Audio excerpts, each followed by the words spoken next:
और एक बड़ी चिंता है। पहले खुशखबरी बताता हूँ। दिल्ली में कोरोना की रफ्तार काफ़ी कम हो गई है। पिछले 24 घंटों में दिल्ली में केवल 2200 कोरोना के केस आए हैं। संक्रमण दर भी घट के पिछले 24 घंटों में केवल 3.5% रह गई है। लेकिन इसका मतलब ये नहीं है कि कोरोना का खतरा टल गया, वो अभी भी है। हमें कोरोना से बचने के सभी उपाय करने हैं। अब दूसरी बात, चिंता की बात। आज से दिल्ली में युवाओं का वैक्सीनेशन बंद हो गया है। केंद्र सरकार ने युवाओं के लिए जितने वैक्सीन भेजे थे वो ख़त्म हो गए हैं। इसीलिए युवाओं के वैक्सीनेशन सेंटर आज से बंद किए जा रहे हैं। कुछ एक वैक्सीन की डोजेस बची हैं, वो कुछ एक सेंटर्स में दी जा रही हैं, वो भी शाम तक ख़त्म हो जाएंगी। कल से युवाओं के वैक्सीनेशन के सभी सेंटर बंद हो जाएंगे। मुझे बेहद दुख है कि हमें वैक्सीन ख़त्म होने के कारण युवाओं के वैक्सीनेशन सेंटर्स बंद करने पड़ रहे हैं। हमने केंद्र सरकार को भी लिख के बताया है। केंद्र से हमने और वैक्सीन मांगी है। जैसे ही हमें और वैक्सीन मिलेगी हम फिर से ये सेंटर शुरू कर देंगे। दिल्ली को हर महीने 80 लाख वैक्सीन की ज़रूरत है, 80 लाख डोजेस की। इसके मुकाबले मई में हमें केवल 16 लाख वैक्सीन मिली और जून के महीने के लिए केंद्र ने दिल्ली का कोटा और भी कम कर दिया है। केंद्र सरकार से हमें जो चिट्ठी आई है कि जून में हमें केवल 8 लाख वैक्सीन दी जाएगी। मई में 16 लाख दी थी, जून में 8 लाख देंगे। अभी तक हम दिल्ली में टोटल 50 लाख वैक्सीन लगा चुके हैं और दिल्ली के सभी एडल्ट्स को वैक्सीन लगाने के लिए हमें 2.5 करोड़ और वैक्सीन चाहिए। अगर इसी रफ्तार से दिल्ली के एडल्ट्स, अगर इसी रफ्तार से हम चले, 8 लाख वैक्सीन हर महीने मिली तो दिल्ली के एडल्ट्स को ही वैक्सीन लगाने में 30 महीने लग जाएंगे, 30 महीने से भी ज़्यादा। तब तक तो न जाने कितनी और कोरोना की लहरें आएंगी, न जाने कितने और लोगों की मौत हो जाएगी। तीसरी लहर से दिल्ली और देश को बचाने का एक ही तरीका है, कम से कम समय में अधिक से अधिक लोगों को वैक्सीन की सुरक्षा दी जाए। बेड, आईसीयू, ऑक्सीजन, दवाई, इन सब की तैयारी तो हम लोग कर रहे हैं, लेकिन कोरोना के घातक असर से बचाने में वैक्सीन ही सबसे ज्यादा असरदार हथियार है।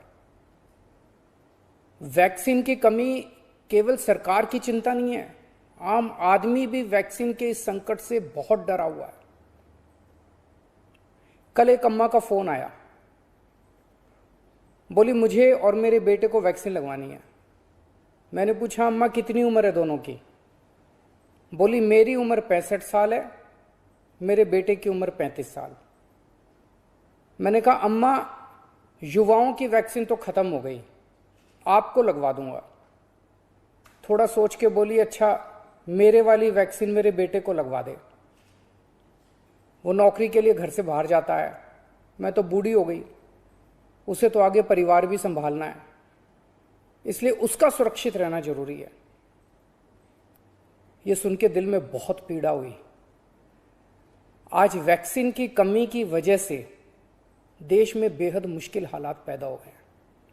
अगर देश में किसी पिता, किसी बेटे, किसी भाई, किसी माँ, किसी बहन के सामने ये धर्म संकट है कि वो खुद वैक्सीन ले या अपने परिवार के युवाओं के लिए छोड़ दे, तो इससे ज्यादा दुखद बात और क्या हो सकती है। कोरोना से लोगों की जान बचाने के लिए हमें देश में वैक्सीन की उपलब्धता तुरंत बढ़ानी पड़ेगी।